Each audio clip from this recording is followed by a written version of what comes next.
You know, that specific feeling, right? It's like 4:00 p.m. on a Wednesday. Yeah. You just walked out of a Zoom interview, or maybe even a real-life office if you're lucky. Yeah. The sun is shining, the birds are singing. You absolutely crushed it. You made the hiring manager laugh at your joke about pivot tables. You nailed the technical questions. And, you're already mentally picking out which plants are going to go on your new desk. No, yeah. It's the I got the job high. Mm. It's dangerous territory. The most dangerous. Because then, nothing. You check your email, nothing. A week goes by, you check your spam folder, nothing. 2 weeks. And eventually you realize you haven't just been rejected. You've been erased, like you never existed to them. The dreaded ghosting has become the universal frustration of the modern job hunt. And it feels so personal. You start spiraling. Was it the pivot table jokes? I had spinach in my teeth. But looking at this massive stack of research we have for today's deep dive, reports from Interview Pal, corporate finance journals from late 2025, psychological profiles of recruiters. Yeah. It looks like my bad luck is actually a systemic feature of the 2026 labor market. And that is the key shift. It feels personal, but the data screams that it is structural. So today, we're going to open up the black box of hiring. We aren't just going to vent about how rude it is. We're going to deconstruct the brutal mathematics and the legal fuels that are driving this silence. We need to move you from frustration to strategy. Brutal mathematics. I like the sound of that. It sounds ominous. We're calling this one systemic silence. And I want to start with the volume problem, because it feels like, 10 years ago, even if you didn't get the job, you got a polite no thank you letter in the mail. What changed? Scale changed. And technology changed. To understand the silence, you have to look at the funnel. In large enterprise organizations, think the Fortune 500, about 75% of candidates are auto-rejected by applicant tracking systems, or ATS, before a human being ever sees their name. Okay, stop there. We all know what an ATS is. It's the robot gatekeeper. But 75%, that seems insanely high. Is the robot broken? It's not broken. No, it's ruthless. It's not just scanning for keywords anymore. In 2026, these systems are using knockout questions and formatting filters. If the system can't parse your date of employment because you use some fancy template, you're out. If you answer no to a mandatory skills question, you're out. It's a binary filtration system. So if I get fancy with my resume design, I'm basically ghosting myself. In many cases, yes. But let's look at why companies rely on this. It comes down to human bandwidth. In high-volume sectors, a single recruiter might be screening over 100 candidates a week while managing, 15 to 20 open roles. There was this fascinating and, frankly, terrifying stat in the research that puts this in perspective. Lay it on me. Imagine a global giant receiving, say, 250,000 applications a year. And that's a pretty standard volume for a top-tier tech or finance firm. If you had a team of 5 recruiters trying to manually read, vet, and reply to every single one of those people, I feel like I know where this is going. it would take them 27 years. 27 years. So if I applied today, I'd get my rejection letter in 2053. Exactly. The math just doesn't work without automation. This volume necessitates what we call algorithmic gatekeeping. So when you don't hear back early in the process, it's not that they hated you. It's that physically, mathematically, no human eyes ever saw your application. Okay, I can forgive the robot. The robot doesn't have feelings. But what about post-interview ghosting? That's the one that hurts. I've met you, we shook hands, we laughed. Why can't you send a 2-line email saying, we went with someone else? This is where it gets darker. It feels rude to you, but to the company, it's a sophisticated legal strategy. We call it the legal safe harbor. Wait, you're telling me lawyers are specifically advising recruiters to ghost people? Yeah. That sounds like a conspiracy theory. It's not a conspiracy, it's risk mitigation. Think about it. If I reject you and I say, we didn't hire you because you weren't a culture fit, or we felt you lacked energy, that's subjective. Sure, but it's feedback. It's feedback that can be weaponized. Culture fit can be interpreted as code for you're too old, or you're the wrong gender, or just you're not like us. Specific feedback opens companies up to discrimination claims. But isn't that just a cop-out? It feels like companies are hiding behind legal risk just to avoid having awkward conversations. Is the risk actually that high, or is this just corporate paranoia? It's a mix of both, but the paranoia is founded on precedent. There have been enough high-profile lawsuits where a casual comment in a rejection email was used as evidence of bias. So legal teams issue mandates. No feedback. If they say nothing, you can't sue them over what they said. Silence is the only legally bulletproof position. That is incredibly frustrating. It basically means we can't learn from our mistakes because they're too scared to tell us what the mistakes were. Precisely. And honestly, for an overworked recruiter, that legal mandate is a convenient shield. It saves them time and emotional labor. There was another term in the research that I found really compelling, procedural rot. It sounds like something you'd find in an old house, but what does it mean for a company? It's a diagnostic term. If a company can't manage basic communication during the hiring process, which is, theoretically when they are on their best behavior trying to woo you, it signals deep internal dysfunction. Right. It's like dating. If they treat you badly on the first date, the marriage is not going to be great. Exactly. If they ghost you, it often means there's unclear ownership of the role. Who is supposed to email you? The recruiter thought the hiring manager did it. The hiring manager thought HR did it. No one did it. It signals a culture that prioritizes conflict avoidance over clarity. So if I'm ghosted instead of crying into my pillow, I should maybe look at it as a red flag. You should view it as a bullet dodged. I mean, if they can't send an email, imagine trying to get a budget approved or a promotion processed. Fair point. Okay, let's Right. pivot. Sometimes they do actually talk to you, but they aren't speaking English. They're speaking recruiter. We found this great breakdown of phrases from Agile Consultants in the Muse. I want to play a game. I'm going to be the recruiter sending you an email. You translate what I'm actually thinking. I am ready. Let's decode. Okay, scene. I send you this. Thank you for your time. We will keep your CV on record for future opportunities. Ah, the classic soft letdown. Translation. You are not on the shortlist, and we have no intention of hiring you right now. But the future opportunities part. It's just politeness. It's the professional equivalent of let's be friends during a breakup. It softens the blow, but it means no. Ouch. Okay, try this one.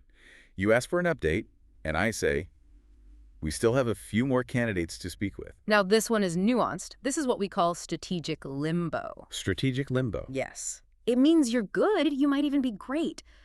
But you are not plan A. They have a plan A candidate they're trying to close. They're stalling you to see if they can land their top choice. So I have the backup plan. You're the safety net. If plan A accepts, you get the rejection email immediately. If plan A declines, suddenly they are so excited to move forward with you. That makes you feel cheap, but at least it's hopeful. Okay, phrase number 3. You seem overqualified for this position. That sounds like a compliment. It sounds like I'm too smart for them. It is almost never a compliment in 2026. No. It is a giant red flag for the employer regarding retention. They think I'm going to leave. They are terrified you'll get bored in 3 months, or that you're just taking this job as a lifeboat until something better comes along, or, frankly, that you're too expensive. In this economic climate, overqualified is code for we can't afford you. Okay, last one. And this one drives me crazy. We are currently reviewing internal approvals. This is the danger zone. Why? Approvals sounds bureaucratic but harmless. It usually means the role is paused, or worse, it's a zombie role. A zombie role. Yes. They might have an internal candidate they want to promote, but for compliance reasons, they have to post the job externally and interview people. You are interviewing for a job that is already promised to someone else. Or the finance department has frozen the budget, but nobody told the recruiter yet. That actually leads perfectly into the next big topic, hiring freezes. We see the headlines, tech giant freezes hiring. But then I go to their career page and there are 50 open jobs. Is that gaslighting? Yeah. It feels like it, doesn't it? But a hiring freeze is rarely a full stop. It's usually strategic and patchy. Data from 2025 showed that while 22% of employers stopped recruitment across all roles, 44% limited freezes to specific departments. So engineering might be frozen, but sales is hiring aggressively because they need revenue. Exactly. It's a tool to preserve cash flow without signaling total distress to the market. But for the candidate, this creates a weird phenomenon we touched on earlier called quiet hiring. I've heard this term floating around. It sounds spooky. It's spooky for the people already working there. When a freeze happens, the work doesn't disappear. If a marketing manager quits and the role is frozen, that work gets redistributed to the existing team. So quiet hiring is just overworking your current staff. Effectively, yes. It's internal mobility and upskilling, but often without the pay raise. So that open role you applied for, it might have just been absorbed by 3 people who are already stressed out. And the worst part is, the recruiter might not even know this is happening until it's done. That's the ghost cause people forget. We assume recruiters are all-knowing. Often, they're the last to know. A recruiter might be championing your application, ready to make an offer, and then they get an email from finance saying, headcount revoked. So the recruiter goes silent because they're embarrassed. They're embarrassed, they're frustrated, and they have no authority to proceed. They are waiting for a green light that never comes. They're in the dark, so they keep you in the dark. That actually makes me sympathize with them a little bit. Just a little bit. They're cogs in the same broken machine. Let's talk about timelines, because I think our expectations as candidates are often stuck in, like, 2019. We think, I interviewed, I should know in a week. But we have fresh data from InterviewPal about how long it actually takes to get hired in 2025 and 2026. The timeline has stretched significantly, and the gap between industries is massive. You could have two candidates apply on the same day, and one starts working next week while the other is still scheduling a third interview 3 months from now. Let's look at tech first. Tech used to be fast move, fast and break things, right? Not anymore. Tech hiring has slowed to a crawl. For mid-level roles, you're looking at about 52 days. Senior roles, 71 days. Over 2 months. That's an eternity. Why the slowdown? Fear of the bad hire. The era of growth at all costs is over. Now, it's about efficiency. This has led to consensus hiring. Meaning everyone has to agree. Yes. Instead of one hiring manager making a call, you need a panel of 5 or 6 people to sign off. If one person says, I'm not sure, the candidate is out. They are looking for reasons to say no. Contrast that with, say, hospitality or retail. Totally different world. Speed is the only metric that matters, 12 to 18 days. They aren't doing 5 rounds of panel interviews to hire a store manager. The question is often, can you start Friday? And government. The slowest sector, by far. Senior roles average 94 days. 3 months. You could conceive a child and be through the first trimester by the time you get the job. It's the bureaucracy and security clearances. You have to treat a government application like a season. You apply in winter to be hired in spring. Now, here's where it gets really interesting to me. The research broke down where the waiting happens, and it's not during the actual interviews. No, the waiting happens between the steps. Scheduling conflicts account for 37% of delays. Take-home tasks take up 22%. And there was this one specific anecdote in the data that made me laugh, even though it's tragic. A senior candidate's offer was delayed a full week. Why? Because the director who needed to sign the PDF was on PTO in Lake Tahoe. It sounds like a joke, but it is a statistical reality. In a consensus hiring model, if one decision maker is skiing, the entire process halts. I just picture this guy on a ski lift sipping hot cocoa, completely oblivious that my mortgage payment depends on him checking his email. That is the reality. Corporate timelines do not care about your personal urgency. Okay, so we know the system is clogged. We know the math is against us. We know the director is skiing. But we promised our listeners strategies. How do we navigate this minefield? You have to take control where you can. Let's start with the golden window for applications. You mentioned this before the show, Tuesday through Thursday. Yes. There's a psychological rhythm to the corporate week. Mondays are for putting out fires from the weekend. Everyone is stressed, catching up. If you apply Monday morning, you're just part of the pile. And Fridays. Fridays, everyone is mentally checked out. They're planning their weekend. But Tuesday, Wednesday, Thursday, that's when deep work happens. Midweek submissions consistently get faster response rates because recruiters are actually at their desks, focused. That is such a simple hack. Okay, without the follow-up, I always feel like a pest if I email them. Hi, just checking in. It feels desperate. It feels desperate because just checking in is useless. You need a protocol. We call it the value-add follow-up. Walk me through it. Start with the T plus 24 hours rule. Send a thank you note within a day of the interview. But don't just say thanks for the time. Reinforce a specific value point you discussed. So, love talking about that coding challenge. I was thinking about it more and realized XYZ. Exactly. You're continuing the interview.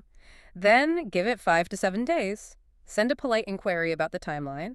Then a final follow-up at 14 days. And does that actually work? Or does it just annoy them? The data says candidates who follow up twice get interviews 23% faster. It signals you're organized and interested. But here's the key. Stop after the 3rd attempt. Why stop? Because after 3 attempts with no response, you have your answer. The silence is the answer. Moving on is better for your mental health than chasing a ghost. Now, say the worst happens, rejection, or just endless silence. Can we ask for feedback? You said earlier legal teams hate it. You can ask, but you have to be clever about it. You have to lower their defensive shields. If you ask, why didn't I get the job, the recruiter hears a lawsuit threat. So what's the magic phrase? Ask for constructive criticism to improve future applications. Frame it as you wanting to learn, not you challenging their decision. Say, I really admire your company and want to know what skills I should work on to be a better fit next time. That is smart. It makes you an ally, not a threat. Exactly. And for the employers listening, because I know you're out there, giving feedback matters. Candidates who receive feedback are 4 times more likely to consider your company again in the future. Yeah, that brand impact is huge. People talk. If you ghost everyone, eventually you run out of good people to ghost. Reputation is a long game. In a tight labor market, being the company that treats people with dignity is a competitive advantage. So let's bring this all home. We've covered a lot of ground. What are the big takeaways here? First, realize that silence is rarely about you. It's structural. It's 250,000 applicants versus 5 recruiters. It's a math problem. Right. It's not that you aren't talented, it's that you got caught in the algorithmic filter or the director is on vacation. Second, understand the soft no. Internal approvals usually translates to pause. CV on record means no. Learning to read these signals saves you weeks of false hope. And finally, strategy. Apply midweek. Follow up with value, not just nagging, and understand the timeline of your industry. If you're applying in tech or government, buckle up for a long ride. Correct. Understanding the machine is the first step to beating it.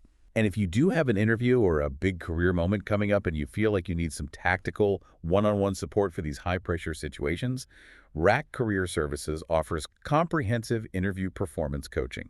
It's designed specifically for these challenges. You can visit our website for more details on how we can help you turn that nervous energy into a really sharp focus. Before we go, I want to leave the listeners with a final thought that we touched on briefly. We spend so much time stressing about why they aren't calling us back. We agonize over every email. But the recruitment process is like a first date. They're supposed to be wooing you. That is the crucial perspective shift.